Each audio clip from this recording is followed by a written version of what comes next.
먼저 요한계시록 6장 1절만 보겠습니다.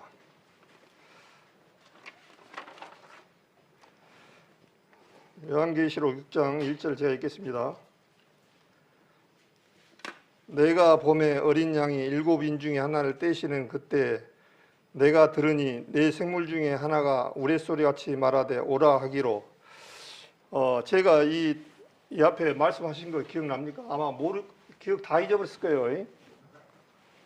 참 그러니까 설교를 저는 못합니다. 사실은. 그러면 또 하면 또 좋거든요. 참 또 할 수 있으니까 좋습니다. 참 사람은 잊어버리고 살아가는 그런 존재인 것 같아요. 그거 만약에 안 잊고 살았으면 살아갈 수가 없죠. 예. 안 좋은 소리 만약에 들었으면 이거를 잊고 산다면 아마 화가 나서 하루도 못 살 거예요. 근데 또 잊어버리고 또 살아가고, 그래서 늘 항상 채워주고 또 버리고 이렇게 살아가는 것 같습니다. 오늘 제가 말씀을 드리는 부분들은 조금 어떤 우리 성도님들하고 같이 한번 좀 말씀도 말씀이지만 좀 이렇게 같이 교제할 수 있는 그런 부분들, 요즘 또 돌아가는 그런 부분들을 가지고 좀 교제를 나눌까 합니다.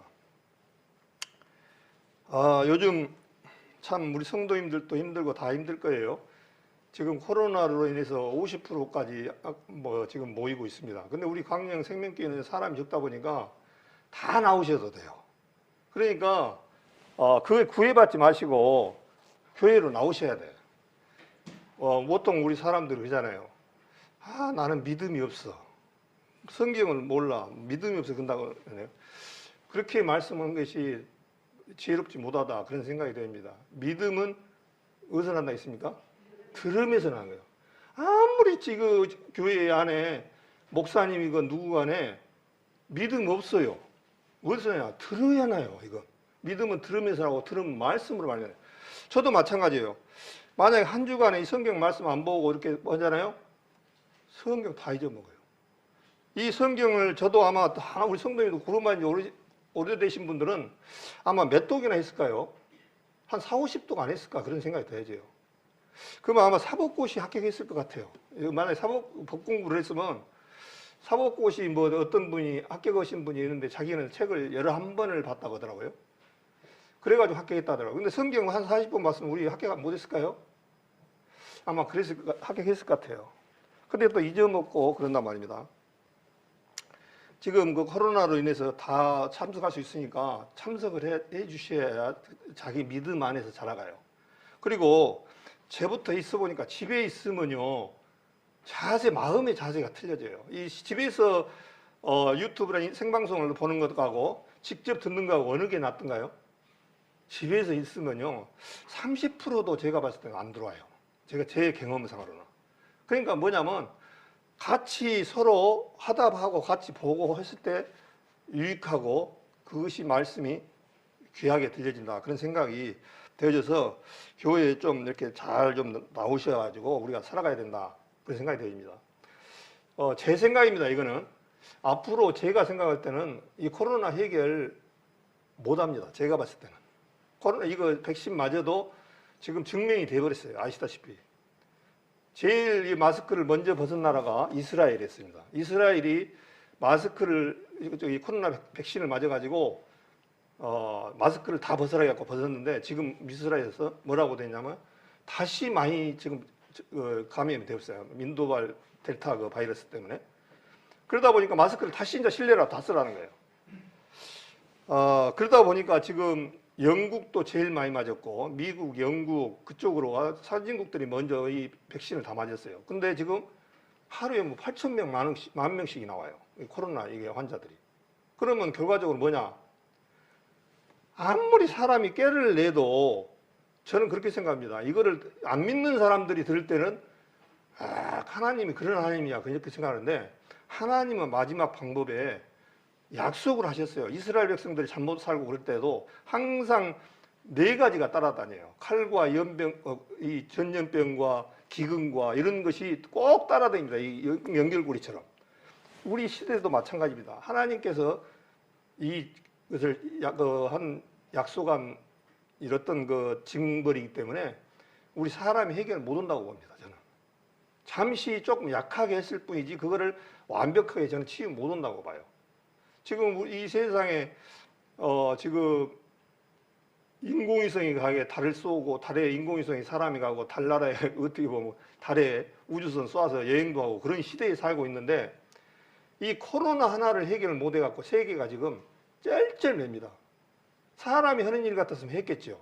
컴퓨터가 아무리 발달해도 이 해결을 못 해요. 이 바이러스라는 것이 아시잖아요. 안 보이잖아요. 안 보여. 보여야 뭘 해죠 이게. 그리고 이 바이러스라는 것은 생물체이기 때문에 계속 진화를 한단 말입니다. 이것이 피해가요. 약을 이거 주의만 오면 다른 부분으로 딱 변이해요. 그럼 뭔 얘기입니까? 피해간다는 거예요. 진화를 한다는 거예요. 그러니까 무서운 거예요. 하나님의 말씀대로 되려면 그렇게 될 수밖에 없다는 거죠. 그래서 우리도 이제는 당연히 그런 것 없다 생각하고 살아가야 되지 않을까 그런 생각이 들어집니다. 근데 마지막 7년 대환란 때는 지금은 이런 얘기하면 좀 안심할 수는 없는데 지금 코로나는 사실은 이 퍼지는 것은 엄청나게 전파력은 센데 60%가 더 늘었는데 사망률이 적다는 거예요. 좀 그나마 좀 안심입니다. 어떻게 보면. 근데 그것도 또 몰라요. 또 갈수록 우리가 이런 부분들을 하나님이 이렇게 왜 이런 일이 우리 시대에 왔을까 가만히 생각해 보면 결국은 하나님을 등지기 때문에 그럽니다. 우리 인간이. 저는 그렇게 생각합니다. 하나님 앞에 경고장을 지금 받았는데도 사람들이 안 돌아오고 오시는 거예요. 이거 요한계시록에 보면요. 마지막 7년 대환란 심판을 할 때 이스라엘 백성들한테 그렇게 하나님이 심판을 내리고 그래도 안 돌아온다는 거예요. 안 돌아와. 끝까지 안 돌아가요. 예루살렘아 예루살렘아 내가 너희를 모으려 한 일이 몇 번이냐. 암탉이 제 새끼를 모으려 한 일이 몇 번이냐 하면서 그렇지만 너희가 원치 아니했다. 그래도 그렇게 해도 이스라엘 땅에 와서 했지만 이스라엘 땅의 백성들이 뭐라 했습니까? 바라바하고 누구를 죽일 거 하냐니까 예수를 죽이시오. 예수님을 죽이라고 이스라엘 백성들은 내줬던 사람들. 그 이스라엘만 그런 게 아니고 우리 인간의 본체입니다. 아담의 자손이기 때문에 주님의 말씀하고는 덩떨어지로 베드로 거꾸로 나가는 거예요. 그래서 그 데살로니가 후서에 보면은 적그리스도가 오기 전에 어떤 일이냐니까 배도하는 일이 있고라는 말입니다. 배도라는 것이 등을 돌리는 거예요. 누구로부터? 예수님으로부터. 하나님으로부터 등을 돌리는 사건들이 계속 많이 일어나는 거예요. 제가 어제 잠깐 어떻게 하다 보니까 말씀을 좀 듣다가 유튜브를 잠깐 보니까 올해 이스라엘에 장미축제를 하는 것을 잠깐 이렇게 보니까 보여져요. 나 옛날 거는 봤는데 이번에 또 장미축제를 했더라고요. 장미축제가 뭐냐니까 동성연애를 합법화해주고 우리 동성애자들을 만에 나를 인정해주고 법으로 그것을 허용해주라 그런 거예요. 그러니까 하나님께서 제일 싫어하는 것이 우상숭배하고 동성연애예요. 이 동성연애가 얼마나 하나님 앞에 큰 제약인지를 우리 한번 생각해 보십시오. 우리 사람을 남자를 먼저 만들고 여자를 남자의 갈비대를 뽑아서 만든 창조 여자와 남자를 성비 이렇게 만들어 놨는데 남자인 나를 여자가 되고 싶고 여자가 남자가 되고 싶고 또 남자와 남자와 결혼해서 살고 싶고 여자와 여자에서 결혼을 살고 싶고 그런단 말입니다. 그것이 장미축제고 그렇게 유혹하고 있어요. 그런데 이스라엘의 나라는 하나님의 선미라고 말씀하셨고 하나님이 선택한 민족입니다. 예. 이 세상의 모든 나라들에게 하나님이 살아계셨다는 것을 알기 위해서 가장 약하고 적고 숫자가 적은 이스라엘 민족을 택해서 선민으로 택해서 했지만 그 이스라엘 백성들은 예수님을 죽이는 데 내어줬고 또 예수님을 등지는 데 앞장서고 있습니다. 나 깜짝 놀랐어요. 지금 코로나 시대인데도 장미축제를 하고 있어요. 하고 있는데 사람들이 얼마나 많은지 완전히 그냥 바글바글해요. 바글바글 하는데 정말 이런 제 입에서 말을 다 못하겠어요. 수영복만 입고 그냥 이거 전부 그냥 벗고 다니지 뭐하러 그것만 차고 다니는지 모르겠어요. 제가 봤을 때 여자하고 남자가 비율을 보니까 7대3 정도 여자가 많더라고요. 여자가 한 70%가 그거 동성연애를 해주라고 그렇게 하고 다니고요. 한 남자가 한 30% 정도 되더라고요. 그런데 참 생각해 보십시오. 지금 코로나 시대로 전부 고통스럽고 하고 있는데 그렇게 하고 있는데 이스라엘의 땅에서 그것도 그것이 합법화돼 가지고 시장이 이스라엘 시장이 뭐 11억인가를 지출해 줘 가지고 시 재정으로 지원을 해주고, 우리나라도 서울시에서 박원순 시장이 허가 내준 것 때문에 굉장히 말이 많았습니다. 우리나라도 올해는 지금 안 했습니다만은 작년까지만 해도 서울, 인천, 강주, 대구, 부산인가 이렇게 대도시만 했어요. 그런데 보니까 저 강주 하는 것만 이렇게 잠깐을 봤습니다.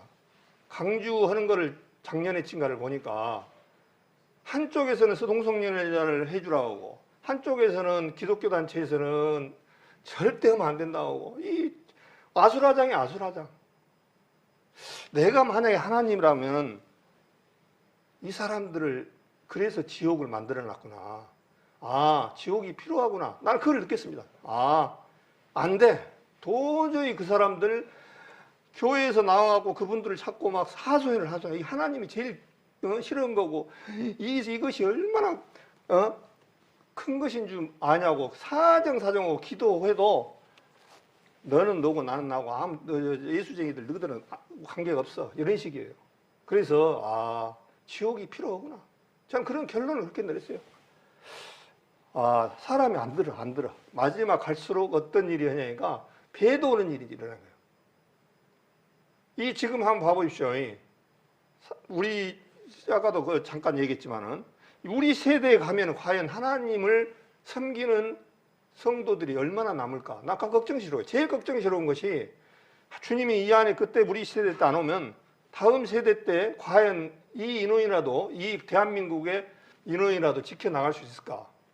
정말 걱정스러워요. 정말. 갈수록 하나님하고는 관계없이 살아갑니다.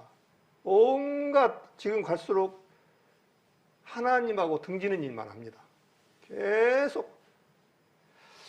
주님이 이거 미국에 요번에 그 아파트가 붕괴돼갖고 뭐 150 몇 명이 지금 갇혀갖고 있는 걸 보면서 아무리 문명이 발달한 나라도 준비되지 않으면 저렇게 불쌍하다. 그 아파트가 딱 주저앉았는데 아시다시피 콘크리트가 이렇게 보통 이렇게 넘어지고 이렇게 하면은 살 기회가 좀 있는데, 조금이라도 공간인데 보셨잖아요. 시루떡처럼 그냥 팍싹 주물러갖고 한 사람도 제가 봤을 때 못 살 것 같더라고요. 주님께서는 너희는 내일 일을 자랑하지 마라. 하루 동안에 무슨 일이 알지 못함이라. 그렇게 말씀하셨잖아요. 우리는 하루 한치 앞을 모르고 내다가는 사람들이에요. 그래서 우리 성도님들, 저는 제가 어떤 성경의 교리보다 우리가 지금 이렇게 살아가고는 안 된다 하는 부분들을 좀 생각하고 싶어요. 제가 이제 간증 아닌 간증 좀 부끄럽습니다만은 뭐 좀 이제 어떻게 보면 저 자랑이 될 수도 있고, 저는 이제 이번에 어떤 일이 있었냐면은 저희 모친이 중환자실에 이제 연로하셔가지고 중환자실에 지금 산소는 아니고 이 음식을 못 섭취하니까 이 코로에서 드셔가지고 있습니다. 근데 저희 모친한테도 한 20년간을 말씀을 전했어요. 근데 이 우상 숭배 때문에 힘든 거예요. 제 앞에서는 받아들였다가 또 다른 사람 앞에서는 안 받아들이고. 그러니까 저 같은 경우는 얼마나, 그래서 제가 프린트를 해가지고 복음적인 것을 프린트를 해갖고 복사를 해가지고 글씨가 지워지지 않게, 물에 흘려도 지지 않게끔 카피해가지고 우리 어머니를 2장을 드렸습니다. 그래가지고 제가 이제 집에 가면 검사를 하니까 얼마나 많이 받는지 외워버리더라고요. 그걸 외워요, 완전히 이 복음 문구를. 그런데 저도 안 잊히는 거예요. 예, 이 계속 신앙생활을 하고 이렇게 말씀을 듣고 해야 되는데, 이 교회 생활을, 하나님의 몸된 교회 생활을 안 하다 보니까 이 성경의 지식이 너무 없는 거예요. 그래가지고 이제 우리 자매가 며칠 전에 저하고 우리 한 3일 동안 냉전의 시간을 가졌습니다. 다른 것이 아니고 이제 병원에서 연락이 오는 거예요. 이제 얼마 오래까지는 못 오가고 이제 또 이 호수 삽입 문제도 있고 그래서 전화 와가지고, 그래서 이제 갑자기 생각이 나는 거예요. 이제 그러다 보니까 우리 자매는 이제 죄송하기도 하는 거예요. 며느리 역할로서 모시도 못 오고 하다 보니까 그동안 뒤돌아보니 너무나 가슴이 아프고 죄송하고, 그래서 갑자기 이제 어머니를 모시러 가자는 거예요. 한번 생각해 보시죠. 저는 황당했어요. 지금 중환자실에서 코로나 시대한지 되고 마음대로 가서 그냥 차에 싣고 오는 게 그게 안 되잖아요. 그냥 무조건 싣고 가자는 거예요. 이유 없다는 거예요. 무조건 싣고 와서 부모님 자기가 책임지고 대소변 다 하고 식사 다 하고 복음만 전하는 데까지 한다고 자기가 책임질 테니까 하자고. 그래서 안 된다고 나는 이제 그러면 계속 하다 보니까 이제 마음이 안 맞더라고요. 그래서 한 2, 3일을 완전히 그냥 냉전 체력을 가졌습니다. 계속 너무 주장한 거예요. 성령이 충만하니까 정말 못 당하겠더라고요. 제가 자매지만 오로지 그때 모습은 어떤 거지. 그래가지고 제 형님이 살고 있는데 그 형님한테도 갔는데 무조건 모시고 와야 한다는 거예요. 지금 중환자실에서 있은 거 자기는 이제 마지막 할 수 있는 것이 그 부분이다. 이제 그것이 이제 생각이 나가지고 하고 있는데 도저히 안 되겠더라고요. 한번 생각해 보십시오. 이 효수를 넣는 것이 그냥 일반 음식을 넣는 게 아니라 거기서 그 어떤 그 발행한 것을 호수로 해서 코로 해서 이 위에다 집어넣는데 이에다 그냥 넣는 것을 저는 이 간단히 이 기도만 쪽에만 넣는 줄 알았더니 이 호스가 이까지 들어간다고 하더라고요. 이게 만약 중간에 들어가면 폐로 들어가서 이 폐를 못 쉬어서 죽는다 하더라고요. 그러니까 이게 굉장히 의사 아니면 이거 빼고 넣고는 못 하는 거예요. 원래 벌법이라더라고요. 일반 사람이 하면 안 돼요. 이거 의사가 넣어야 되고 의사가 빼야 돼요. 근데 그거를 자기가 하겠다는 거예요. 그게 말이 됩니까? 완전히. 그래서 이제 설득을 하고 하다가 이제 우리 애들도 막 간절히 기도하고 우리 사이도 생각하다가 그렇게 하지 마시고 녹음을 해서 들려주세요. 그러더라고요. 나 그때까지도 그 생각을 전혀 못했어요. 우리 사이가 그러는 거예요. 녹음을 해서 들려주세요. 그래서 이제 제가 복음적인 부분을 쭉 써가지고 어머니 죄송합니다. 아들입니다. 이제 계속 시나리오를 써가지고 자명하고 써가지고 복음을 쭉 썼어요. 써가지고 1분 한 40초 된 것을 녹음을 했습니다. 제가 녹음을 해가지고 이제 면회를 신청을 해가니까 한 달에 한 번밖에 안 된다는 거 어거지로 또 했습니다. 머리를 써야겠더라고요. 선의의 거짓말을 했습니다. 제가 섬에 사는데 지금 섬에서 나왔는데 오늘 면회 못 오면 섬에 못 들어가고 올라오기 힘듭니다. 그래서 안 된다는 걸 어거지로 또 며칠이다 4일 만인가 5일 만인가 가니까 어쩔 수 없이 해주더라고요. 가서 이제 보니까 그 전에 한 번 할 때도 의식이 없어요. 의식은 있는데 못 알아봐요. 눈뜰 뜯어 못 오고 누구 왔다 오고 가족들이 왔어도 전혀 알아보지도 못하는 거예요. 그래서 이제 두 번째 가도 마찬가지더라고요. 참 깝깝하고 참 죄송하기도 하고. 그래서 이제 그 간호사님한테 내가 녹음 문을 이렇게 사이로 이 네시버를 이 머리 좀 꼽아주라고 했어요. 귀에다가. 그리고 내가 녹음했던 것을 이제 틀어주는 거예요. 그럼 이제 저는 이제 얼마나 듣고 있는가를 봤더니 쭉 1분 딱 끝나는 1분 한 4, 50초 만에 딱 듣더만은 저는 깜짝 놀랐습니다. 아무 쉬었던 사람이 알았다. 그 얘기를 하는 거예요. 받아들이겠다라는 신호를 하는 거예요. 자기 입으로 알았다 그러는 거예요. 그래서 한 번만 해하고 안 되겠다. 3번을 틀어주라고 참에 옆에서 꽂히더라고요.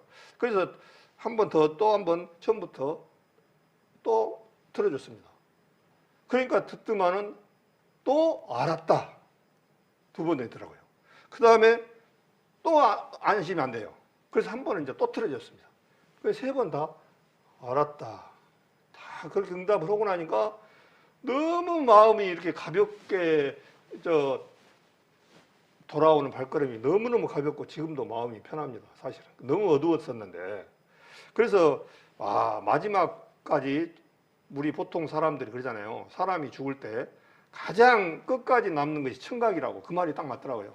이 청각은 마지막까지 살아있어요. 근데 이 녹음해갖고 이 딱 귀에 제가 테스트를 한번 해봤어요. 조용한 가운데 가만히 이렇게 중간만 보름으로 해서 들어보니까 아주 깨끗하니 정말 잘 들리더라고요. 혹시 우리 성도님들 나이 드신 분들 복음 또 혹시 누구 교통사고로 나가고 붙어 있는 사람들한테 한다면 녹음을 해가지고 네시버로 끼워져 가지고 한 2-3번을 들려주시면 굉장히 도움이 되겠다 하는 생각이 듭니다. 처음에 또 이제 며칠 가가지고 또 다른 내용으로 들려주려고 지금 생각을 하고 있습니다. 마지막에 그거밖에 없다. 또 그 대신 이제 사람이면 마음이 중요하거든요. 옛날 얘기했잖아요. 사람을 그 말이나 소를 물가로 끌고 오긴 하나 먹이지는 못한다고. 아무리 이게 내 마음의 문을 안 열면 안 됩니다. 이게 사실은요. 근데 마지막에 죽을 때 되면은 마음이 약해지거든요. 우리 사람이 제일 죽음 앞에 마음이 약해집니다.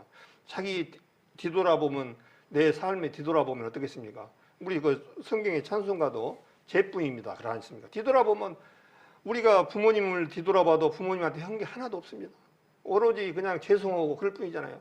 우리도 또 주님 앞에 비춰보면 어떻습니까? 하나 내세울 게 없어요. 정말 그런 모습으로 살아왔지 않느냐, 그런 생각을 해봅니다. 그래서 가족들 구원받지 못하신 분들이라든가 이런 거 하면은 혹시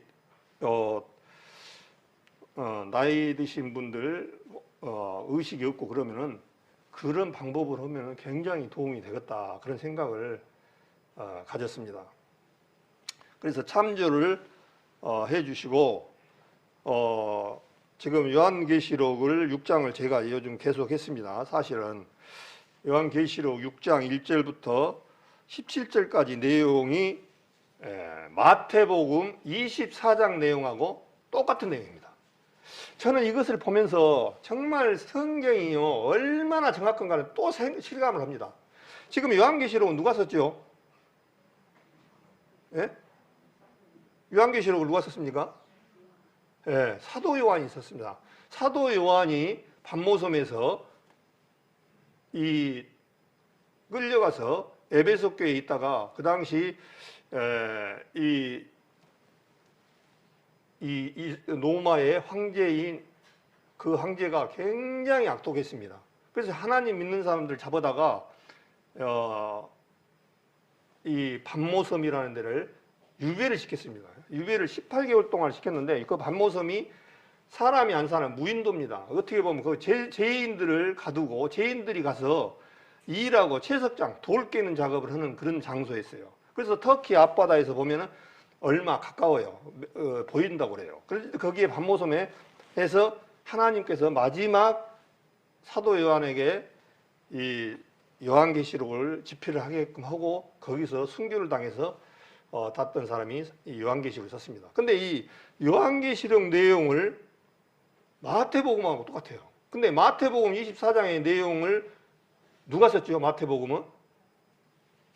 마태복음은 마태가 썼는데 그 말을 누가 했냐고요? 예수님이 말씀하셨어요. 그러니까 예수님이 사람이었으면 어떻게 알겠어요? 이런 내용을. 예수님이 하나님이기 때문에 마태를 통해서 마지막에 일어날 일들을 말씀해 주셨는데 요한계시라고 어째 그렇게 똑같냐 이거예요. 그러니까 이 예수님은 얼마만큼 육신을 입고 오신 하나님이라는 것은 정확하게 맞는 거예요. 아주 너무너무 정확한 거예요. 그래서 우리 마지막 시대에 제가 이제 쭉 말씀 드렸는데 첫 인봉을 뗄 때 흰말이 나오고 붉은 말, 검정색 말, 그 다음에 청황색 말까지 말씀을 제가 드렸습니다. 그런데 이제 세 번째, 첫 번째, 두 번째 다 말씀드렸기 때문에 또 말하면 시간 관계상 셋째 인을 떼실 때 요한계시록 6장 6절, 5절을 보겠습니다. 요한계시록 6장 5절. 셋째 인을 떼실 때 내가 들으니 셋째 생물이 말하되 오라 하기로 내가 보니 검은 말이 나오는데 그 탄자가 손에 저울을 가졌더라. 내가 네 생물 사이로 나는 듯한 음성을 들으니 가로되 한 데나리온의 밀 한 대요 한 데나리온의 보리석대로다. 또 감람류와 포도주는 해치 말라 하더라. 그렇게 돼 있습니다. 여기에 셋째 번에 인을 떼니까 그 인을 떼신 분이 누구냐니까요? 예수님입니다. 이거는 예수님의 징벌이에요. 예수님께서 마지막 승인을 해줘야 이 세상에 환란이 시작되고 환란이 던져지는 거예요. 그러니까 이 세상 환란을 누구든지 피해갈 수가 없어요. 예, 하나님이 하시는 일이기 때문에. 근데 여기서 뭐냐니까 세 번째 검은 말이 나오는데 검은 말은 무엇을 상징하니까 기근을 얘기합니다. 그래서 마태복음 24장 7절에 보면 기근 얘기가 나옵니다. 그래서 그 말씀하고 똑같아요. 검은 말이 나오는데 그 탄자가 손에 저울을 가졌더라. 저울은 무엇을 의미합니까? 저울은 물건을 무게를 잴 때 쓰는 게 저울이에요. 옛날 지금이야 자동저울을 많이 쓰지만 옛날에는 이 대저울 써서 이 줄대로 무게를 재서 저울로 달아줘서 한 근, 두 근, 뭐 1kg 이거를 달아줘서 무게를 달아줘서 줬단 말입니다. 근데 이 손에 저울을 가졌어요. 저울을 가졌다는 얘기는 뭔 얘기냐면 저울이라는 것은 풍성하지 못하고 기근을 얘기합니다. 그러면서 그 후에 뭐라니까요?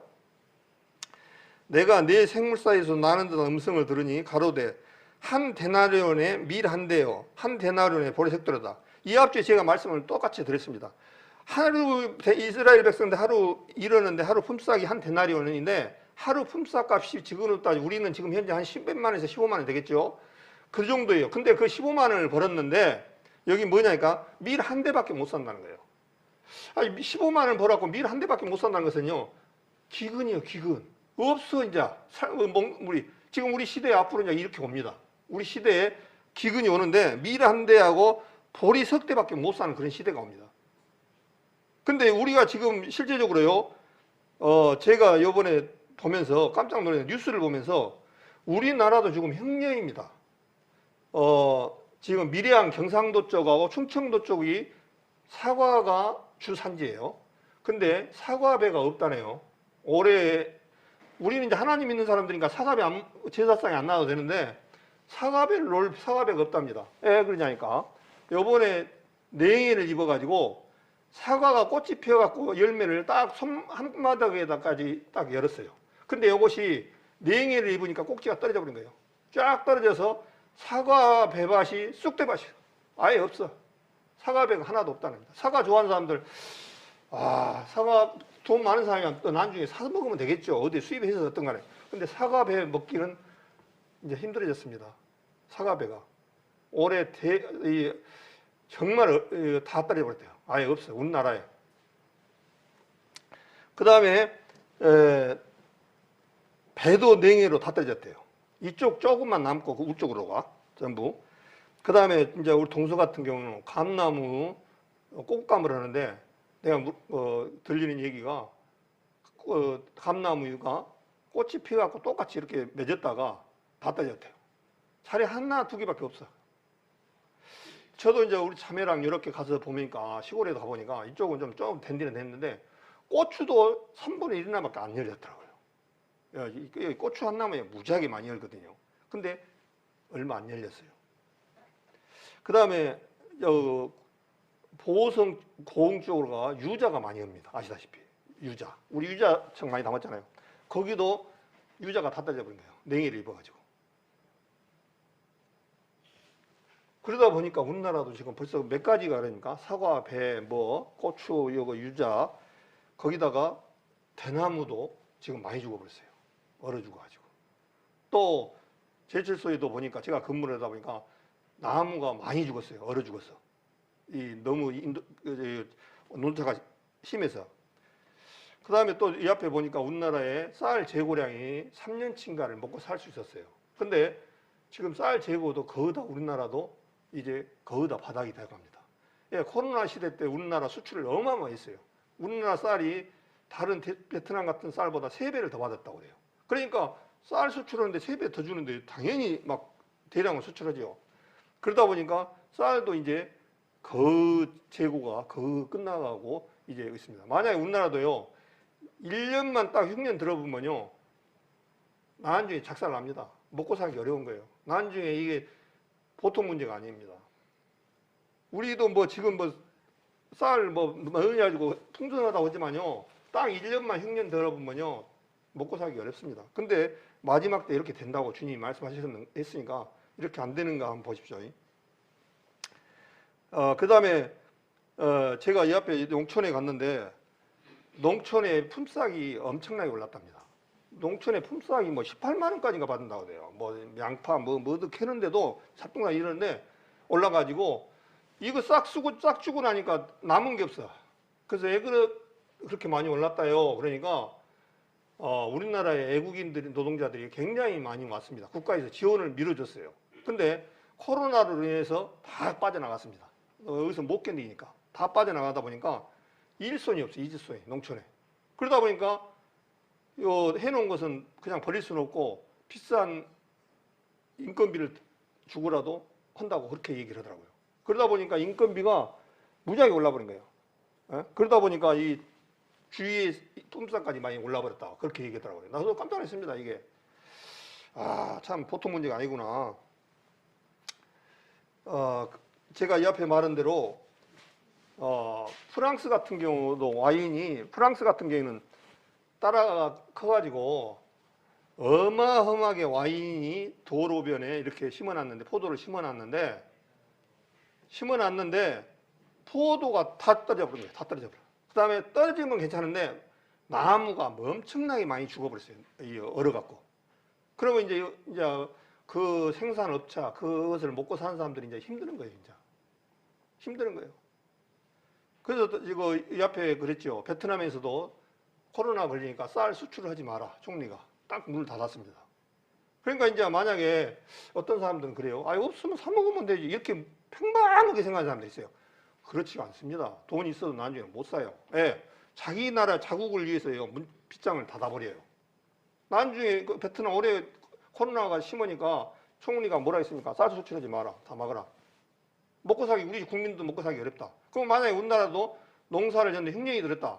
쌀이 없어. 그럼 사와야 돼. 돈은 있어. 사와야 되는데 안 파는데 어떻게 삽니까? 그런 기근 현상이 앞으로 우리나라도 다가오고 있다. 그런 생각을 한 번쯤 해봐야 돼요. 그래서 이제 마지막 시대는 좋은 잔치 시대는 지났다. 지금 시대는 제가 봤을 때는 이제 마지막 환란의 고통의 시작에만 살아있다. 그런 생각을 듭니다. 실질적으로.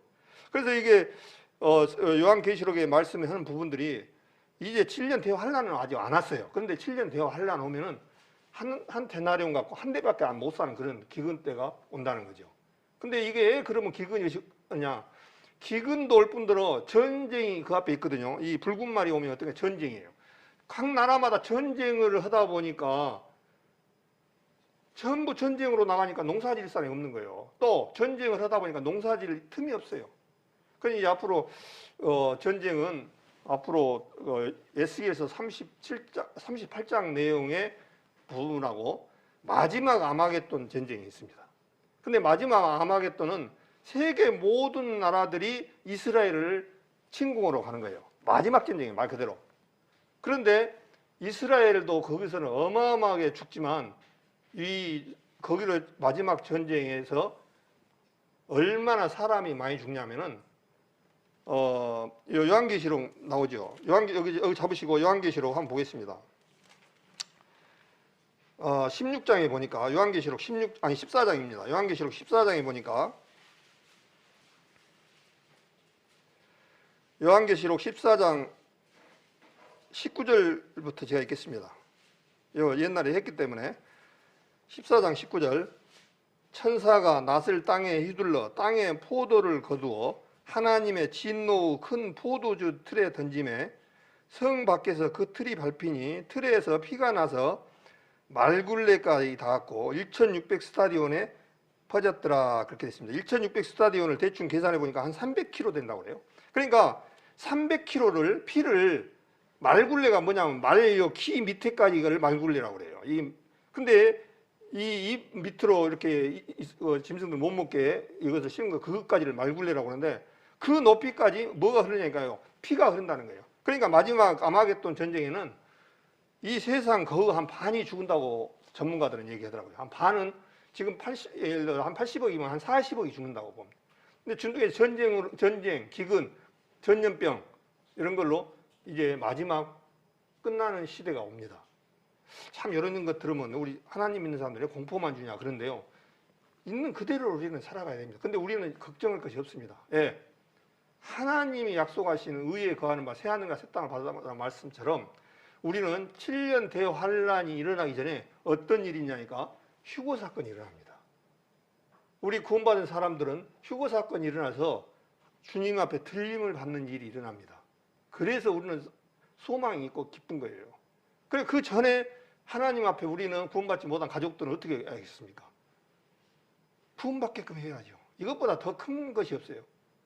제가 이 앞에 말한 것처럼 이 세상 가장 위대한 일이 뭐라고 말씀드렸죠? 제가 혹시 기억이 나시는 분 있는가요? 이 세상에서 가장 위대한 일. 예? 위대한 일이 뭘까요? 예, 위대한 일이 뭐냐면요. 예수님이 십자가상에서 돌아가셔서 우리를 구속한 일. 이게 없었으면요, 우리는요, 전부 지옥 갑니다. 아무리 이 세상 사람들 무엇을 잘했건 선하게 살았던 간에 다 지옥 갑니다. 예, 마귀 자녀이기 때문에. 거듭나지 못하기 때문에. 근데 주님이 십자가상에 오셔서 우리 이 세상 모든 죄를 다 사해놓은 사실이, 이 귀한 사실이 정말 제일로 위대한 거예요. 이 세상을 제비했던 뭐 징기스칸이나 나폴레옹 이런 사람들도 유대한 거 아닙니다. 그거는 그 사람도 지옥 갔어요. 그런 사람들도.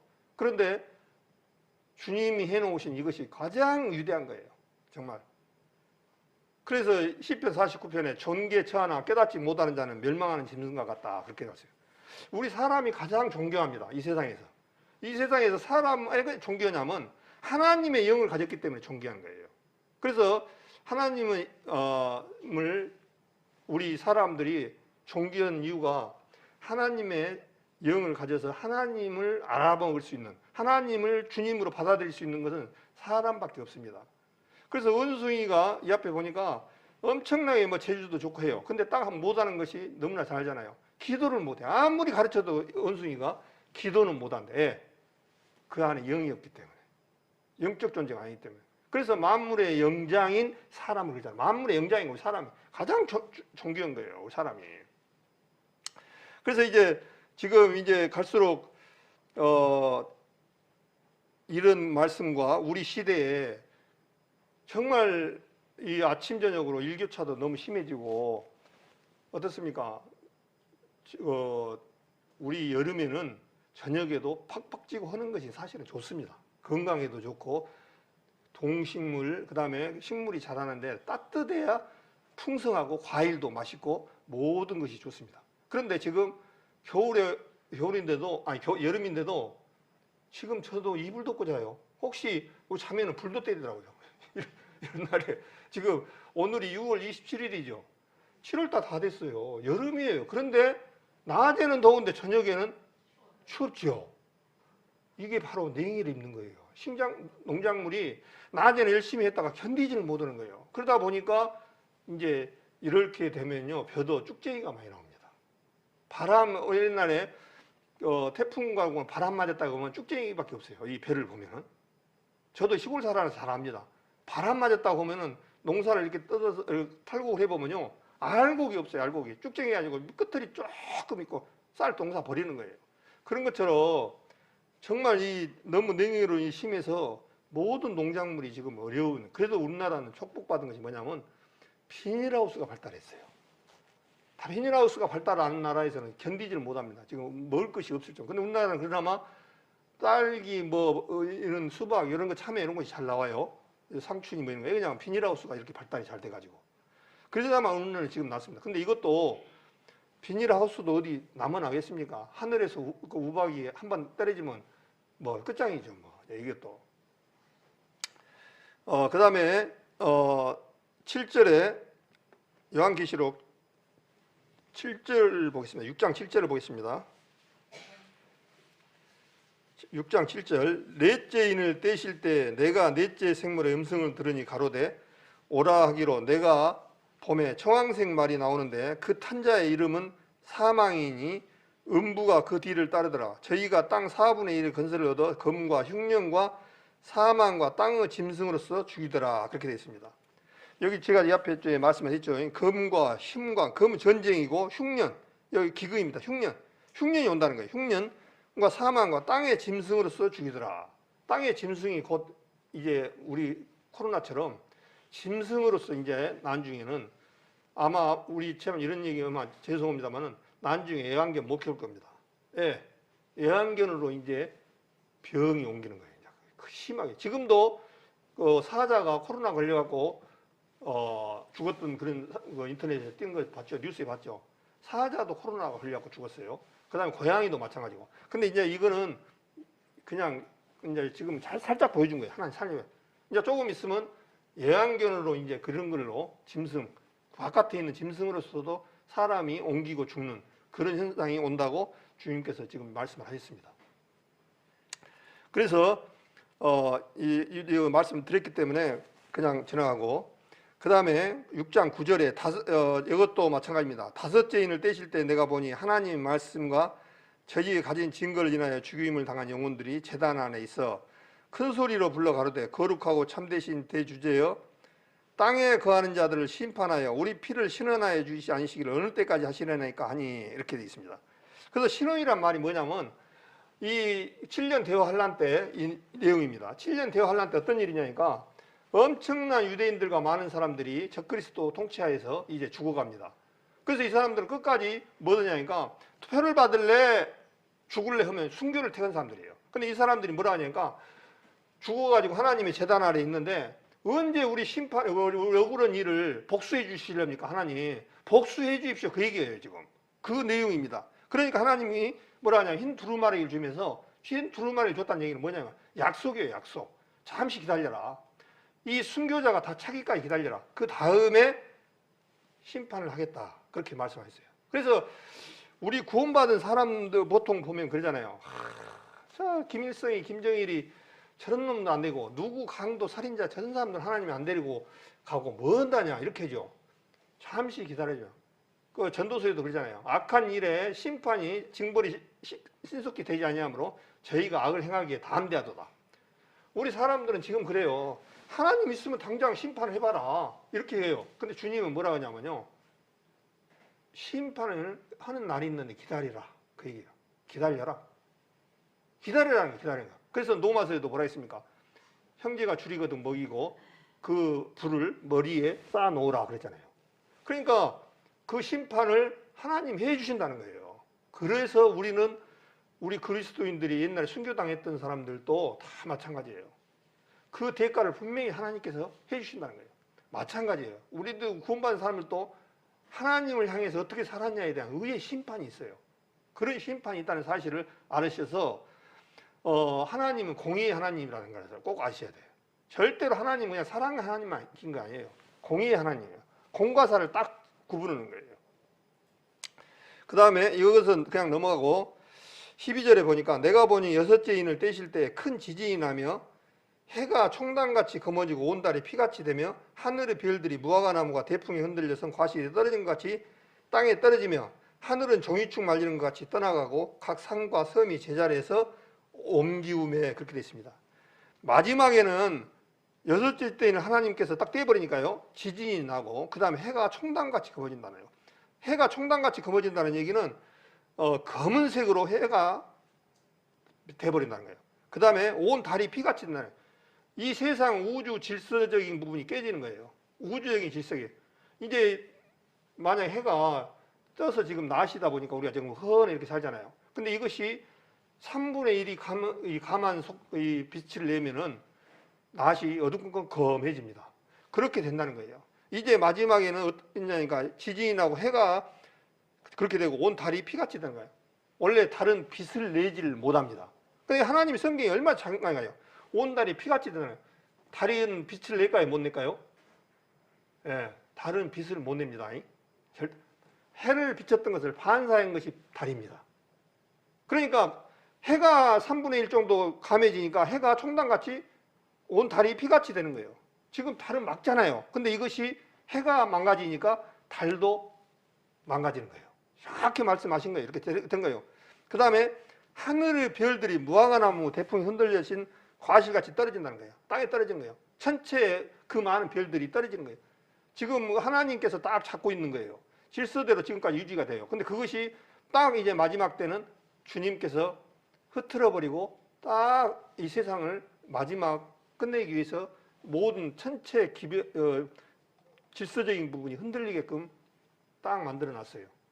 그래서 그때 되면 그런다는 거예요. 그 다음에 하늘이 종이축 말리는 것 같이 하늘이 종이축 말리는 것 같이 떠나가고 산과 섬이 제자리에서 옮기우매. 이제 지금 일본이 세계에서 가장 지진이 그래도 세고 지금 우리 시대에 살고 있을 때 많이 봅니다. 그러나 그때 지진은 지진이 아니에요. 지금 우리 살고 있을 때 일본 지진은 지진이 아니에요.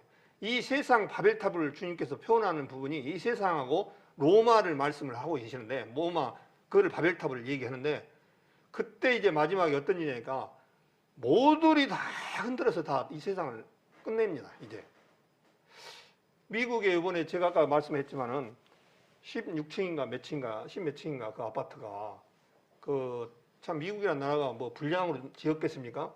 그런데 그것이 원인이 보니까 좀 나오던데 바닷물이 들어가서 시멘트에 적시고 철근이 녹고 또 거기가 습지였다고 그러죠. 습지.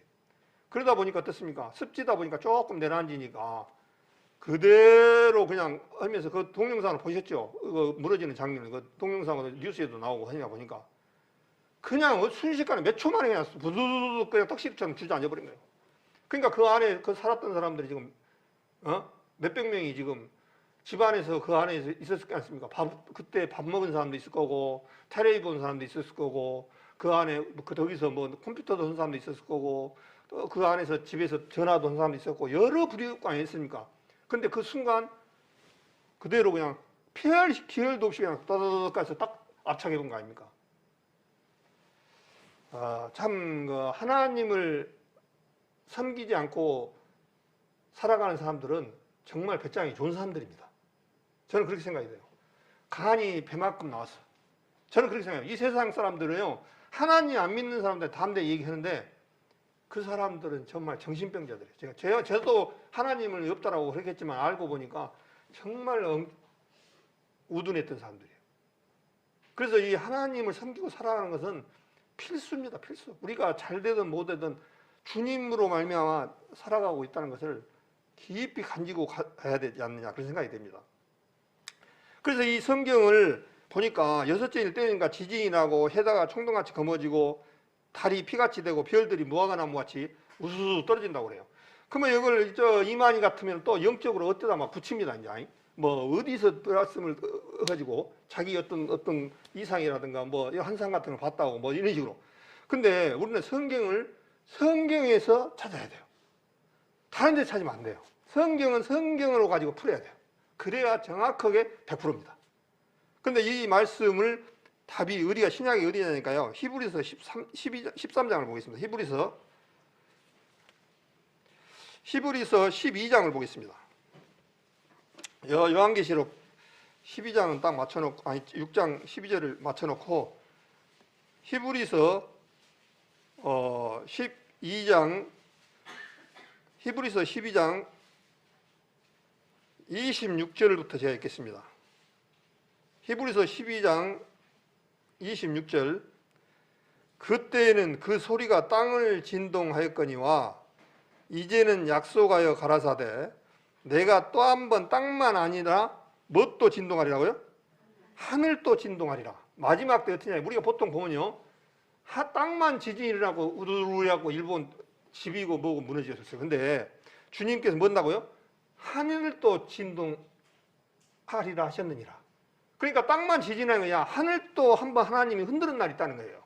예? 그러니까 하늘을 흔들어 버리니까 해와 달과 별들이 모든 천체가 깨져버린 거예요. 그래서 지금 사도 바울이 히브리서 기자를 통해서 히브리 기자가 지금 그 얘기를 하는 거예요. 지금 요한계시록 그 내용을 하늘도 진동하리라 하셨느니라. 이 또 한 번이라 하심은 진동치 아니하는 것을 영존케 하기 위하여 진동할 것 곧 만든 것들의 변동된 것을 나타내심이라. 지금 만든 것들의 변동된 것을 나타내심이란 뭐냐면 지금 이 우주를 말한 거예요.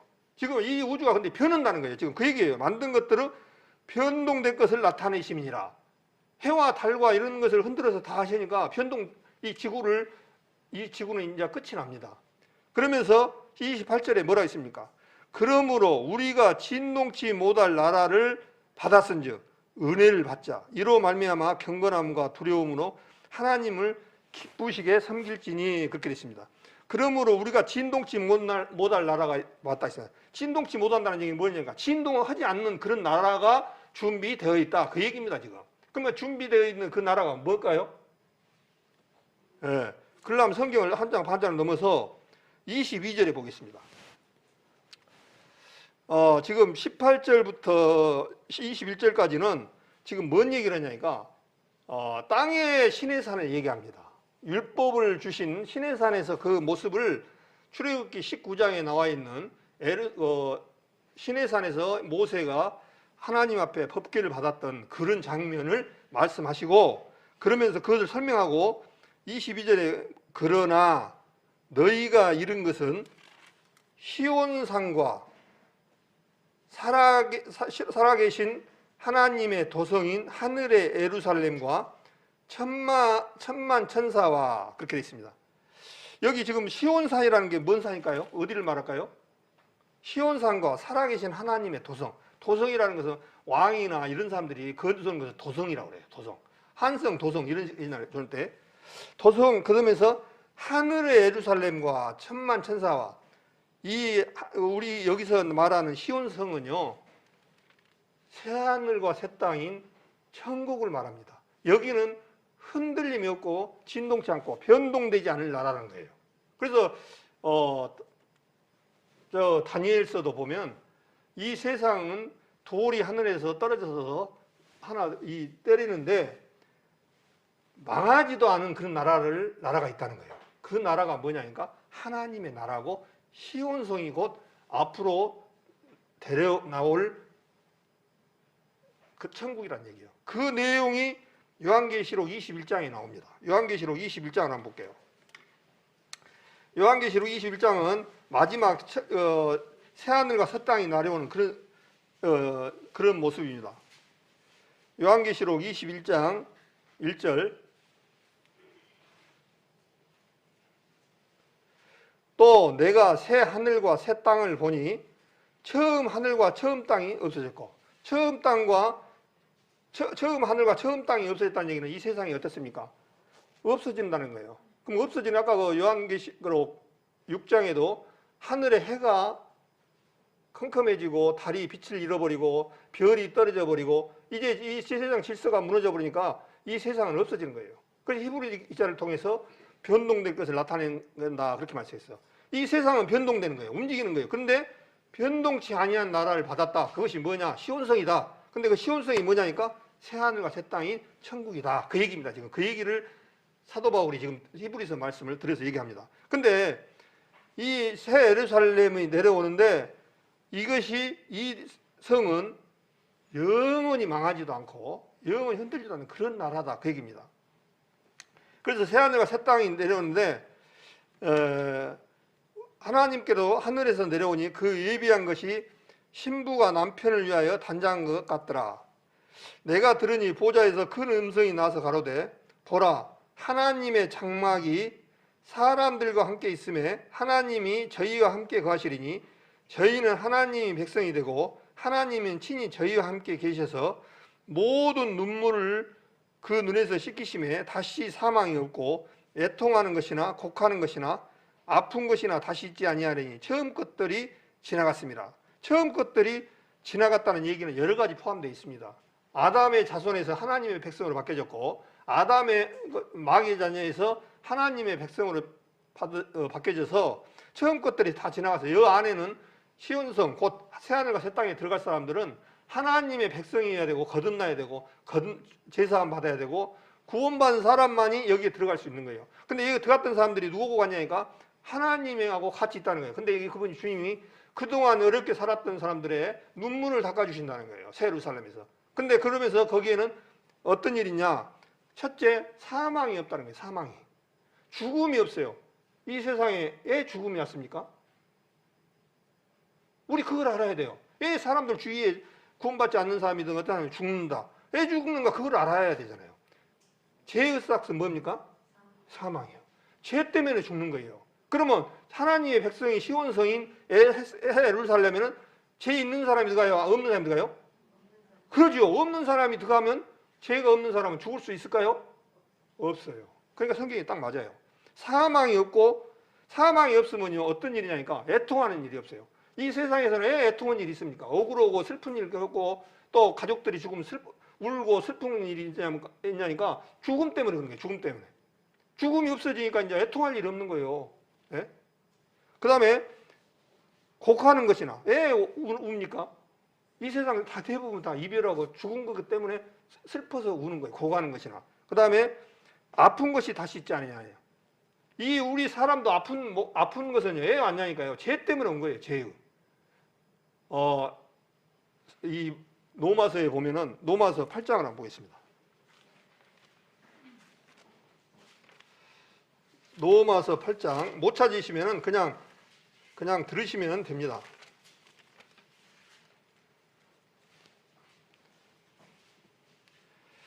로마서 8장 시간 관계상 21절부터 제가 읽겠습니다.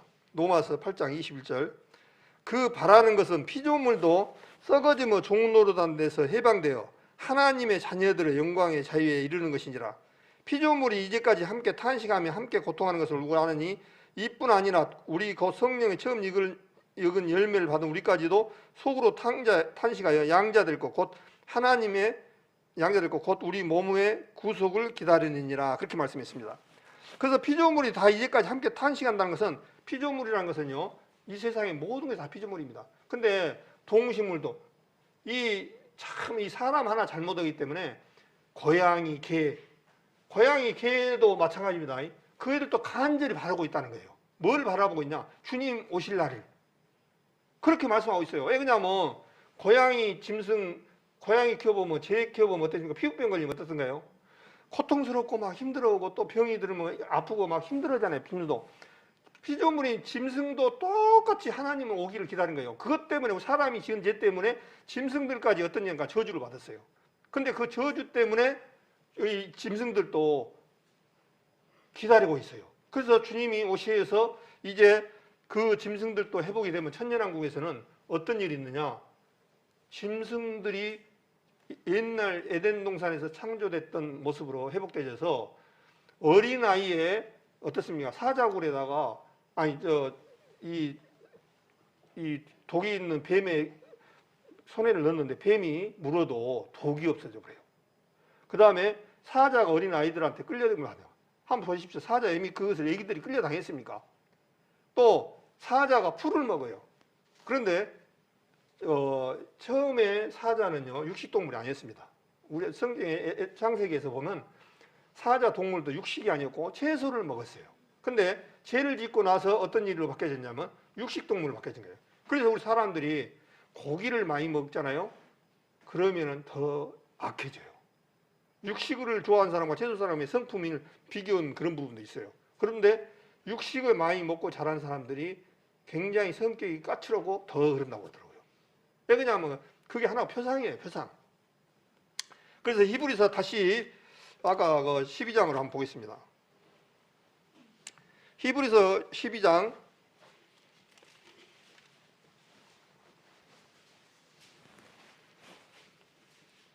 히브리서 12장 22절 12장 18절부터 그 내용을 쭉 설명을 하시면서 그러나 이것을 이제 접속사를 통해서 이것을 이어가는 거예요. 그러나 너희가 이룬 것은 시온산과 이 시온산이 저기 뭐 이스라엘의 예루살렘 그런 얘기를 하는 게 아닙니다. 예, 이게 시온산이 하늘에 있는 새 예루살렘인가를 답이 나오잖아요. 시온산과 살아계신 하나님의 도성인 하늘의 예루살렘과 하늘의 예루살렘이 곧 시온성입니다. 이걸 잘못 보면은 저 이만이나 이런 그런 데 엉뚱한 사람 푼 사람들은요 저 과천이나 이런 데로 예수님 오신다 해서 시온산이 아마 과천이나 이렇게 또 말할 거예요. 그러면 고개 끄덕끄덕하고 그가 긴갑다고 그럴 거예요. 그 얘기가 아닙니다. 이거는 지금 하늘의 도성인 시온산이 곧 새 예루살렘인데 그것이 천국입니다.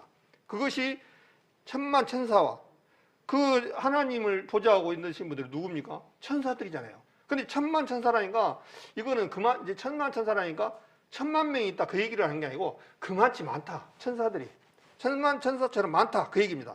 그러면서 23절에 하늘에 기록한 장자들의 총회와 여기 나와 있잖아요. 하늘에 기록한 장자들의 총회와 그 다음에 교회와 만민의 심판자이신 하나님과 및 온전케 된 의의 영들과 그렇게 말씀하셨습니다. 그래서 이 나라가 시온성인데 어떻게 되겠습니까? 이 세상은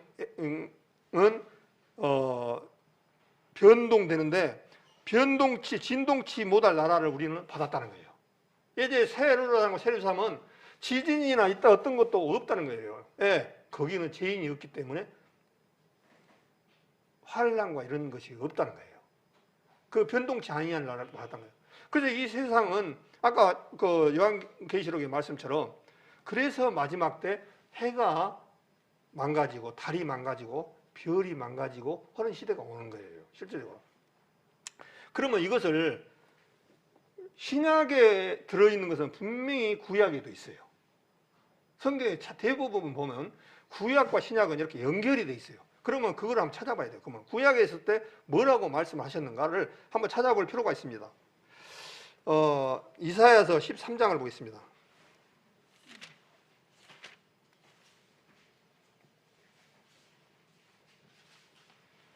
이사야서 13장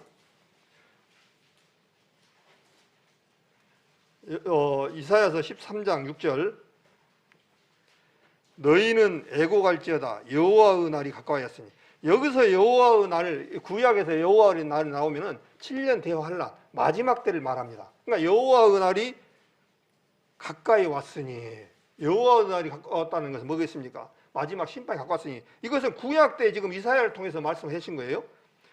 가까웠으니 전능자에게서 멸망이 임할 것이미로다.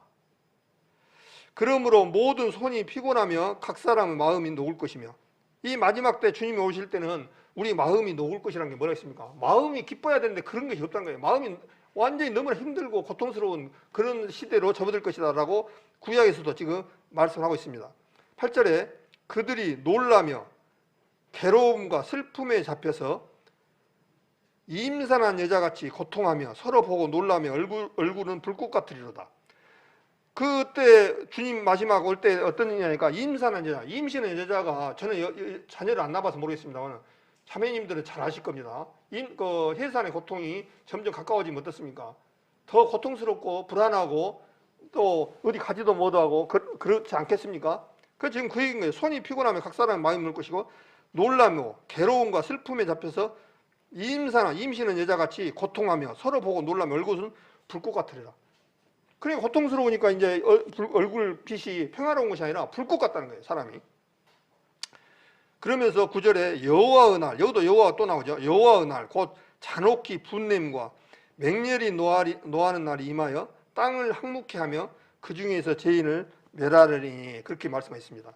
그러면서 10절에 하늘의 별들과 별 떨기가 그 빛을 내지 아니하며 해가 돋아도 어두우며 달이 그 빛을 비치지 아니할 것이다. 아까 요한계시록 6장 내용이 뭐라 했습니까? 해와 달과 별이 빛을 잃어버리고 떨어지고 나중에 하늘도 말라버리다. 그 말씀을 지금 이거 똑같은 얘기입니다. 지금 구약에 지금 미리 말씀해 놓으셨어요. 그러면서 11절에 내가 세상의 악과 악인의 죄를 벌하며 교만한 자의 오만을 끊으며 강포한 자의 거만을 낮출 것이며 내가 사람을 정금보다 희석케 하며 오벨의 순금보다 희귀케 하리라. 마지막 때 하나님께서 다 죽인다는 얘기예요. 정금보다 희석한다는 얘기는 뭐예요? 사람이 다 죽고 없다는 거예요. 그 다음에 순금보다 희귀케 하리라. 오빌의 순금보다 더 사람이 희귀케 한다는 거예요. 그러면서 13절에 나 만군의 여호와가 분하여 맹렬히 노하는 날에 여기서 보니까 날에 뭐라고요? 하늘을 진동시키며 보통 땅을 진동시키며 그렇게 돼 있어요. 지진을 얘기하시면서. 근데 하늘을 진동시킨다는 거예요. 하늘이 어떻게 진동시킬까? 아마 우리도 비 오는 날 태풍 치고 천둥 치고 뭐 하늘이 그냥 아니 움직이잖아요. 그것처럼 진동을 시킨다. 하늘을 진동시킨다는 말이에요. 그래서 하늘을 히브리서 12장에도 하늘을 진동시키다. 정확하잖아요. 진동시키며 땅을 흔들어서 그 자리에서 떠나게 하리니 그렇게 되어 있습니다. 그래서 이 구약에도 이렇게 신약하고 연결이 이렇게 딱 맞아집니다. 그냥 이거는 그냥 제가 지어낸 말이 아니고 이렇게 연결이 되어 있어요. 마지막 요한계시록이나 마태복음이나 그렇게 말씀을 하고 계시고, 그 다음에 학계를 보겠습니다. 학계서 구약의 1311쪽을 한번 보겠습니다. 1311쪽 학계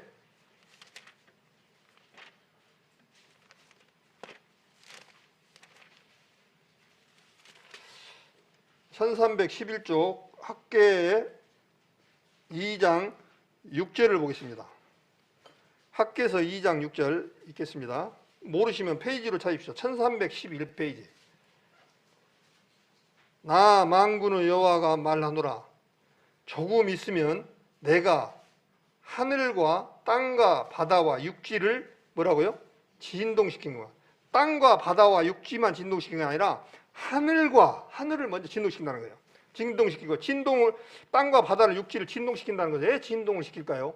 이 전체의 모든 질서를 끝을 내기 위해서는 진동을 해서 망가뜨리는 거예요. 주님이 쉽게 말해서 진동시킬 것이요.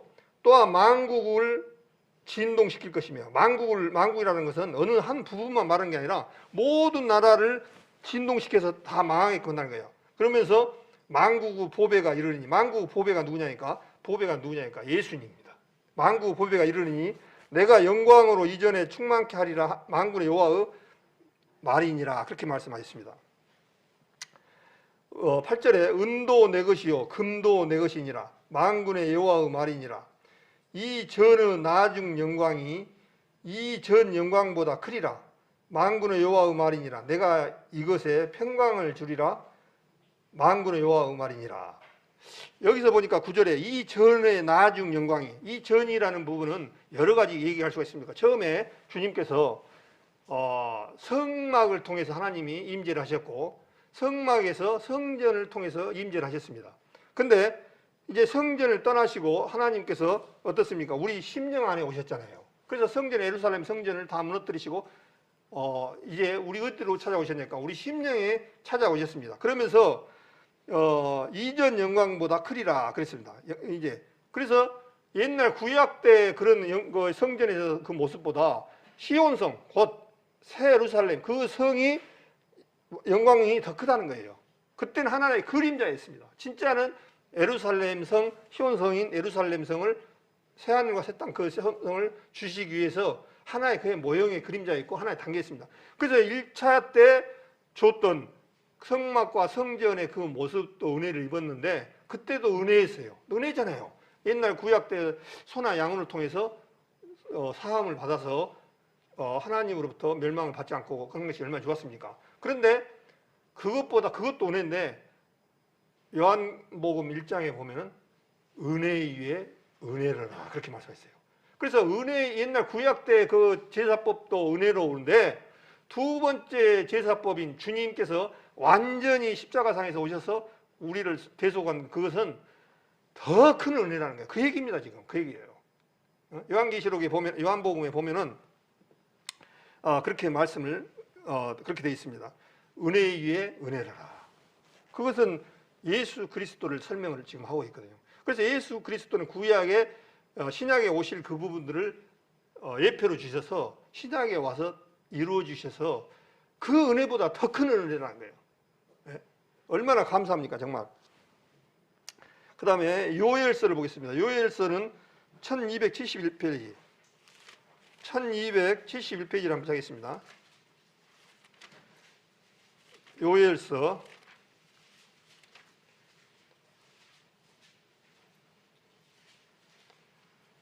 2장 10절을 보겠습니다. 요엘서 페이지로 1271페이지입니다. 못 찾으시면 페이지 수로 찾으시면 빠릅니다. 1271페이지 2장 1절부터 제가 읽겠습니다. 시온에서 나팔을 불며 나의 성산에서 호각을 불어 이 땅 거민으로 다 떨게 할지니 이는 여기도 마찬가지입니다. 여호와의 날이 이르게 됨이니라. 이 여호와의 날은 항상 제가 뭐라고 했습니까? 마지막 7년 대환란 예수님의 재림 때를 얘기합니다. 그러니까 여호와의 날이 이르게 됨이니라. 이제 임박하였으니 곧 어둡고 캄캄한 날이요 빽빽한 구름이 끼인 날이라. 새벽볕이 산꼭대에 덮인 것 같으니 이는 많고 강한 백성이 이르렀습니다. 이 같은 것은 자고 이래로 없었고 이후 세세에 없으리라. 여기 말을 어디서 많이 들어본 것 같죠? 자고 이래로 없었고 이후 세세에 없으리라.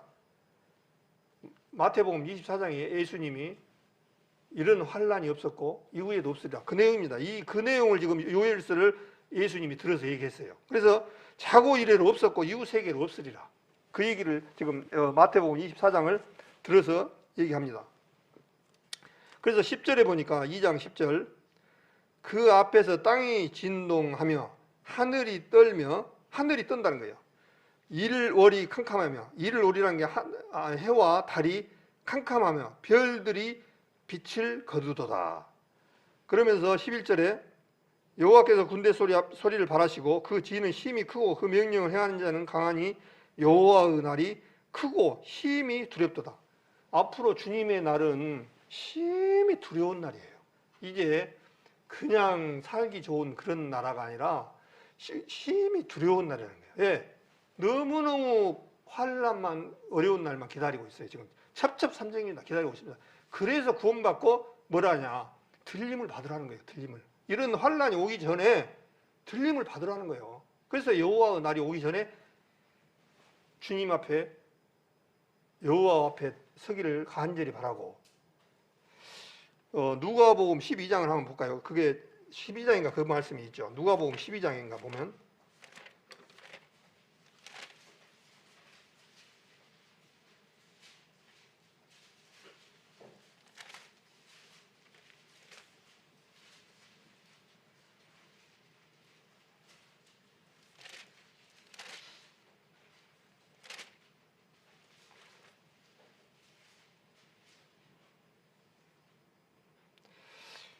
어, 12장 35절에 보면은 혼인집 그 부분을 쭉 얘기하시면서 뭐라고 하냐니까요. 시간 관계상 40절에 이러므로 너희도 예비하고 있으라. 생각지 않은 때에 인자가 오리라 하시니라. 그렇겠습니다. 그래서 주님 오실 때가 있는데 그것을 예비하고 있으라는 거예요. 생각지 않은 때에 주님 오신다는 거예요. 그래서 주님 오시는 때가 여호와의 날, 마지막 구약에서 말씀하셨던 그런 날이어서 우리도 늘 항상 깨어 준비하라고 그렇게 말씀하고 있습니다. 그래서 지금 이 세상에는 바벨탑을 많이 쌓고 있습니다. 바벨탑 사건이 창세기 11장에 바벨탑 노아홍수 이후로 바벨탑을 쌓았는데 그 바벨이 혼자 혼란 이런 뜻 아닙니까?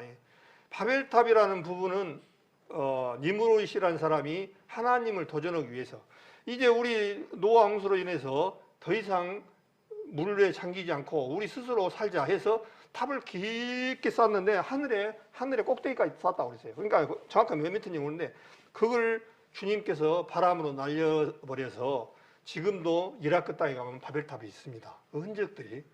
근데 그 쌓았던 이유가 뭐겠습니까? 홍수죠. 주님이 하늘에 내려보십시오. 우리 꼭대기로 올라가면 삽니다. 어떤 하나님 앞에 도전행위예요. 근데 지금 우리 시대에 어떻습니까? 인공위성들 쏘는 시대가 엄청나게 많이 쏘죠. 미국, 중국, 소련, 러시아 이런 나라들이 지금 인공위성을 쏴서 뭐겠습니까? 정거장을 만들었습니다. 그래서 이 세상에 핵전쟁 쏴도 골이 올라가 버리자. 그러면 살지 않냐? 이런 식이에요. 지금 배불다 쌓는 거예요. 근데 삽니까? 그 사람들이 나보다도 머리가 안 좋아요. 나는 성경에서 봤을 때 답을 얻었어요. 뭐라고 했습니까? 주님이? 하늘도 흔들어 본다는 거예요. 하늘도. 하늘 흔들면 그거 우주정거장 남은 할까요? 못 남은 할까요? 그것은요, 살짝만 건드면 그냥 떨어져버려요. 그냥 떨어져버려요. 지금 주님이 이 6,000년 동안 만들었던 해와 달과 이런 것들이 지금 그것도 다 주님이 떨어뜨리고 다 망가뜨리겠다고 하셨는데 우주정거장 그거 남은 하겠습니까? 그거요, 순식간에 떨어집니다.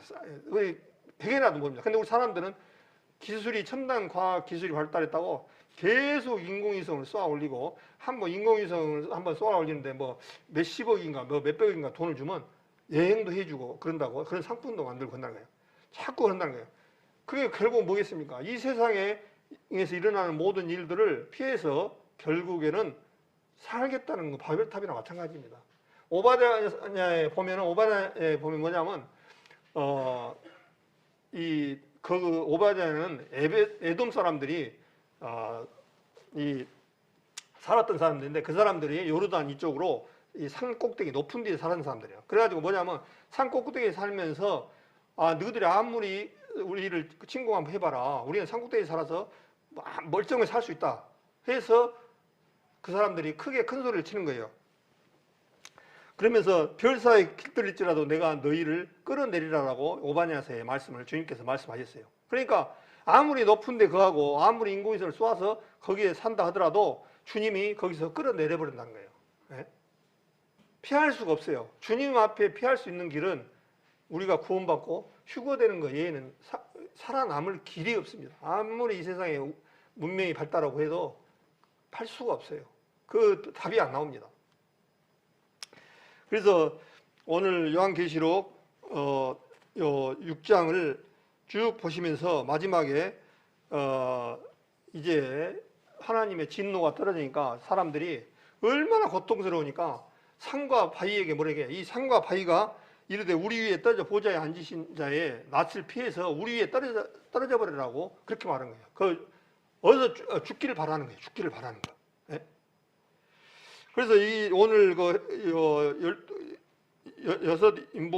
일곱 인봉이는 여기까지 말씀을 드리는데, 마태복음 24장을 한번 더 보겠습니다. 마태복음 24장에도 뭐라고 말씀하셨는가? 주님께서 그 비교를 하면 참 좋습니다. 이 성경에. 마태복음 24장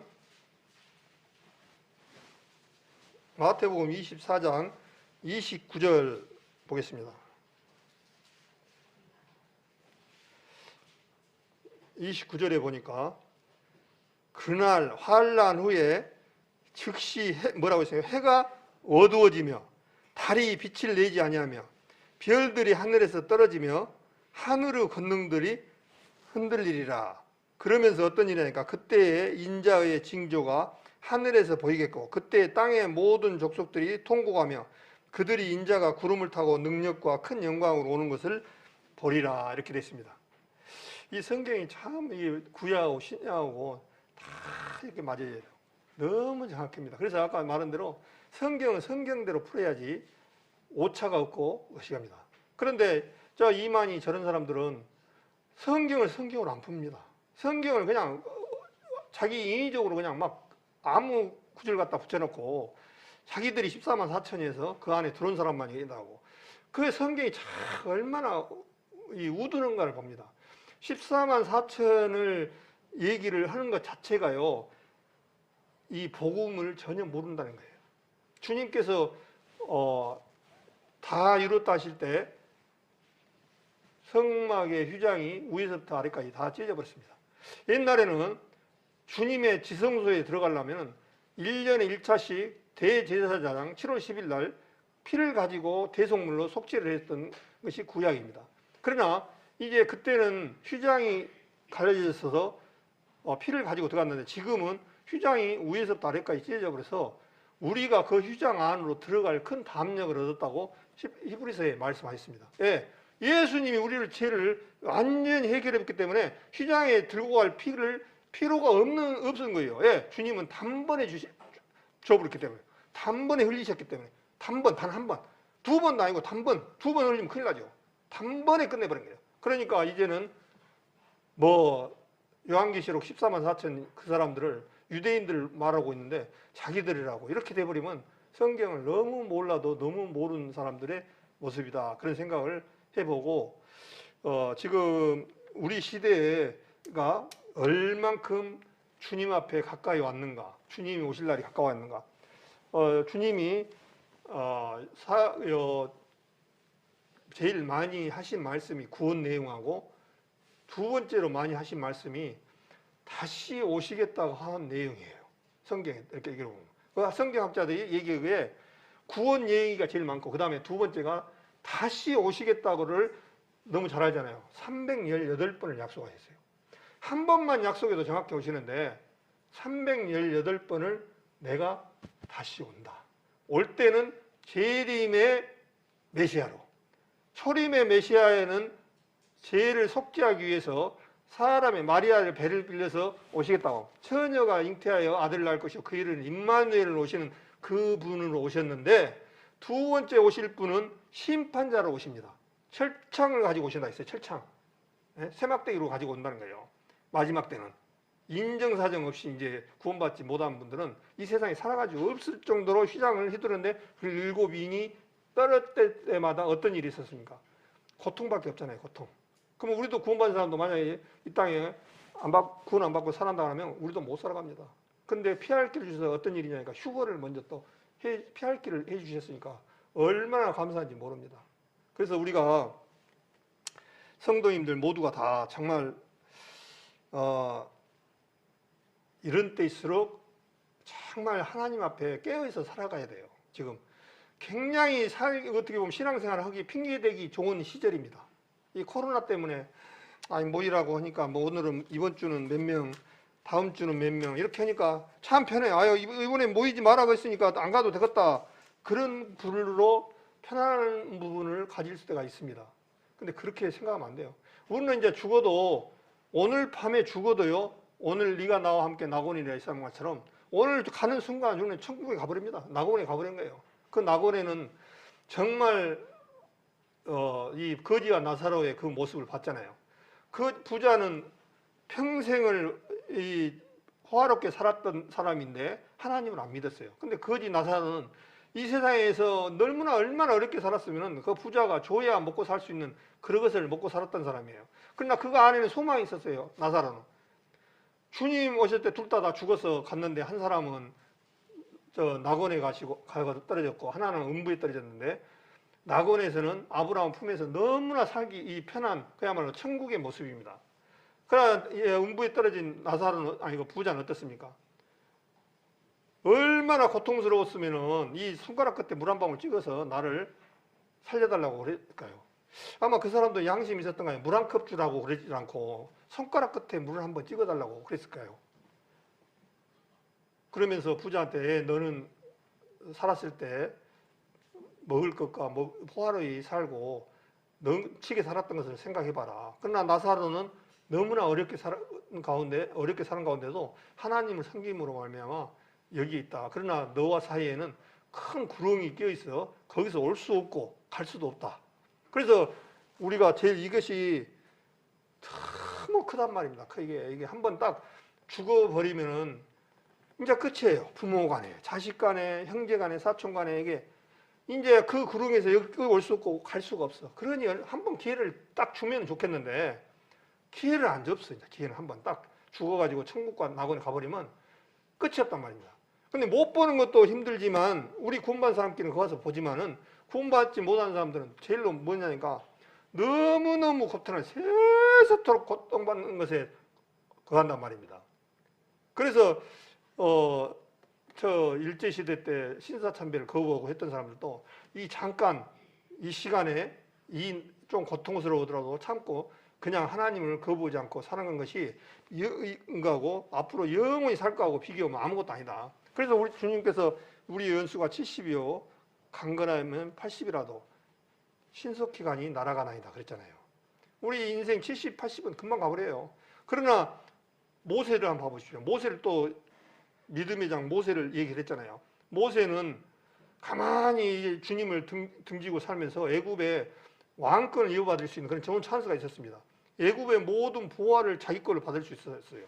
근데 이 보화를 잠시 제약을 짓는 이 세상 것에 버리고 하나님을 쫓아서 축복을 받았던 그 모세를 들려서 얘기를 하고 있습니다. 그래서 이 세상 어떤 사람도 아무리 돈이 많고 아무리 권력이 있고 아무리 그 사람이 많이 배웠더라도 별거 없습니다. 하나님 빼앗으면 별거 없어요. 우리 자매님들 이제 우리 성도님들 빨리 끝냈으면 좋겠죠. 근데 우리는 사실 진짜 짧아요. 다른 지역은 2시간씩 합니다. 설교를. 어떤 복음주의들 2시간씩 전도 집회도 2시간, 생활 설교도 2시간. 근데 지금 1시 10분밖에 안 했습니다. 우리는. 근데 힘드시죠? 그게 사람 마음가짐이 달려 있어요. 그래서 우리 성도님들도 정말 저도 이제 그거하고 관계없지만은 부탁드리고 싶은 것은 지금 유튜브로 전부 세계가 지금 다 나갑니다. 그런데 정말 우리도 마찬가지로 말씀에 귀를 기울이고 정말 간절히 마리아 같은 삶을 살아야 돼요. 마리아와 마리아하고 마르다 얘기가 누가복음 10장인가 나올 겁니다. 거기에 보면은 예수님이 오셨는데 마리아는 동생이에요. 동생이 예수님 말씀 밑에서 말씀을 듣고 있어요. 그런데 마르다는 예수님 오셨으니까 뭐라도 좀 대접하려고 분주해요. 아마 음식을 준비했을 것 같습니다. 먹을 거, 묵을 거 준비하고 있어요. 그러니까 혼자 하니까 막 바쁜 거예요. 그러니까 예수님한테 그러는 거예요. 선생님, 저 마리아 동생 좀 시켜가지고 가만히 말씀만 듣지 말고 좀 같이 좀 일 좀 하게끔 해 주십시오. 그러니까 예수님이 뭐라 했어요? 그래, 마리아야 가서 열심히 해라. 이렇게 했습니까? 안 했잖아요. 마리아는 좋은 편을 택했다. 주님이 칭찬하셨어요. 지금 일거리가 많은데 말씀만 듣고 있는 마리아를 칭찬해 줬다니까요. 마리아는 이 좋은 편을 택했다. 그 얘기가 뭔 얘기입니까? 말씀이 더 귀했던 거예요. 마리아는 그 말씀이 너무 달고 귀해서 예수님 앞에 그냥 제일 앞에서. 그러니까 우리도 성도님들도 마찬가지예요. 우리 연옥이 자매님이 가운데 줄 제일 앞에 앉아 있는데 참 감사합니다. 이 줄을 보면 항상 수요일도 이렇게 많이 비어 있어요. 근데 앞에 이렇게 정말 마리아처럼 오늘 어떤 말씀을 하신가 하고 듣고자 하는 그런 마음으로 앞에서부터 이렇게 좀 앉아주시면 너무 좋지 않을까 그런 생각이 됩니다. 또 그런 마음을 가져야 돼요. 정말 앞에서 특히 가운데 줄을 많이 비워주는데 다 이게 나갑니다. 그러니까 어떤 때 이렇게 비치다 보면 뭔 교회가 가운데는 쏙 비어 있고 가에만 이렇게 했네. 이런 얼마나 보기 안 좋지 않습니까?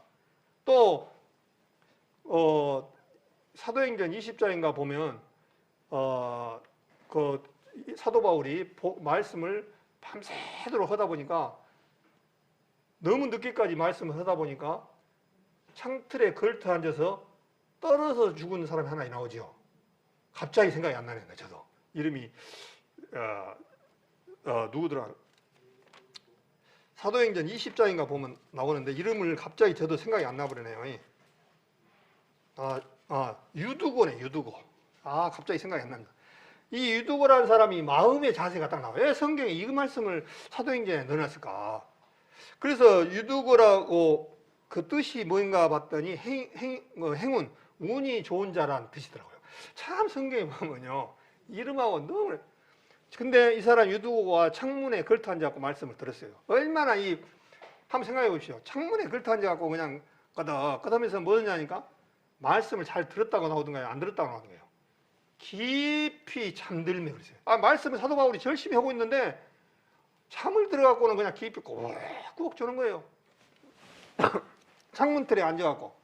그러다가 잠이 얼마나 취했는고 거기서 창틀에서 떨어져서 죽었습니다. 근데 다행히 살았어요. 죽었다가 깨어졌어요. 근데 그 이름이 뭐냐니까 운이 좋은 자. 유두고라는 말이 운이 좋은 자라는 뜻이에요. 성경에 그렇게 다 맥이 있어요. 그래서 마리아처럼 정말 말씀이 그려서 나는 앞에서 이렇게 드려야겠다. 그런 마음으로 해주시면 너무 좋겠다 하는 생각을 해봅니다. 어디든지 간에. 그래서 오늘 조금 요리 갔다 저리 갔다 말씀을 드렸는데 우리 성도님들이 잘 새겨드리시고 특히 이제 핑계대기 아주 좋은 시절에 신앙생활을 지금 하고 있다고 제가 말씀드렸잖아요. 지금 실제적으로 식사도 못하고 하는 부분에 정말 죄송해요, 우리 성도님들.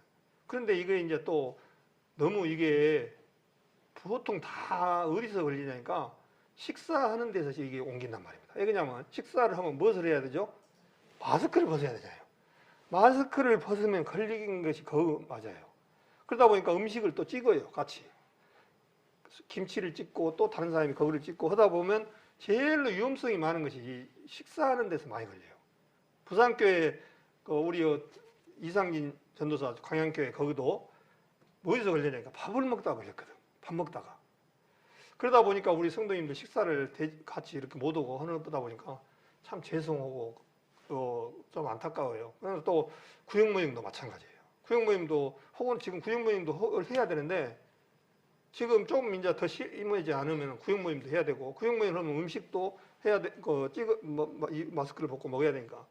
그래서 지금까지 제일 중요한 스토퍼가 뭐냐니까 이 마스크거든요.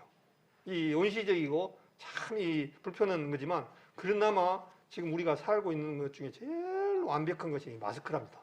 마스크 같이 이게 완벽한 게 없어요. 지금 이 상태에서는. 그래서 이 마스크를 조금 불편하더라도 잘 쓰시고, 그래서 우리 정말 성도님들 내가 구원받은 이 부분들을 정말 깨워서 주님 앞에 나가야 되지 않느냐 그런 생각을 해봅니다. 오늘 해도 싶을 건데 좀 말씀을 한 5, 6분을 더 많이 했는데 이것으로 마치고 우리 성도님들 깨어있는 삶으로 살아가기를 바라면서 이거를 마치겠습니다. 기도